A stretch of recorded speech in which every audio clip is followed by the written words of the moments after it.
So my story began, I'm originally from Jamaica, which you may have heard the accent. So my story began as a child, an infant.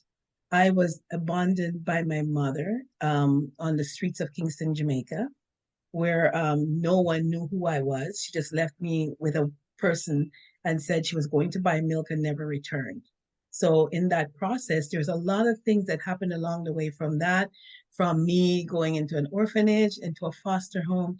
I lived in the foster home until I was about 15 years old, going through a lot of different challenges and traumas along the way.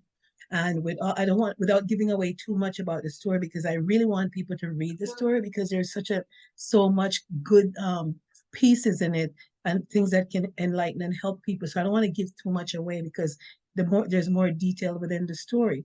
However, what I do want to say is that all the challenges and the traumas that I've been through, and I've been through a lot, if you Mm-hmm. can imagine not knowing who you are, where you belong, who's your parents, what's the day you were born. That's the simplest thing, having a birthday. And I had none of those. There was a time when there was four different birth dates floating around. I just chose one. I said, June is a great month. I like June. It's a month for lovers. And so that'll be my birthday. So that's how I got that birthday. So it's just been a lot that has happened since then. And one of the bright spots that came out of that was me meeting my husband. We're no longer married now, but at the time, he was the light of my life at that time because I felt like he took me from where I was out of I called it the devil's den and brought me Mm, into a place of love. And so I have a lot of appreciation for him and his family. Both of them were really good to me. Both him and his family accepted me and took me. And so I found some belonging there, you know? mm, And so there was just different phase. When I had my first child, I mean, I'm the mother of five children.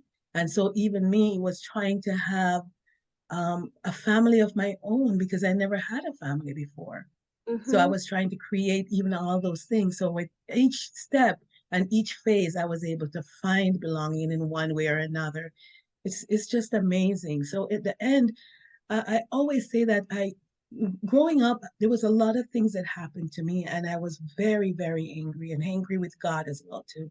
And I always questioned God and asked God, how could you be a God? I would go to church every Sunday and we go, and then you hear all these things that God is above. I couldn't believe that God is above and was seeing the things that was happening to me and allowed it to happen.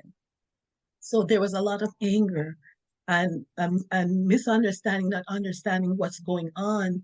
And so as I got older, I couldn't, just I just shunned away from religion and all that stuff because the people who hurt me the most are the people who were religious people and call themselves religious people, Christians.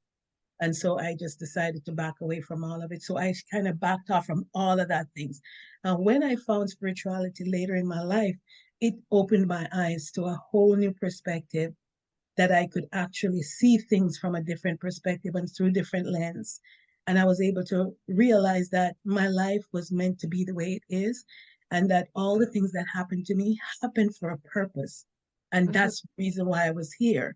And when I look at myself today, I love the person I've become because of all those things that have happened to me.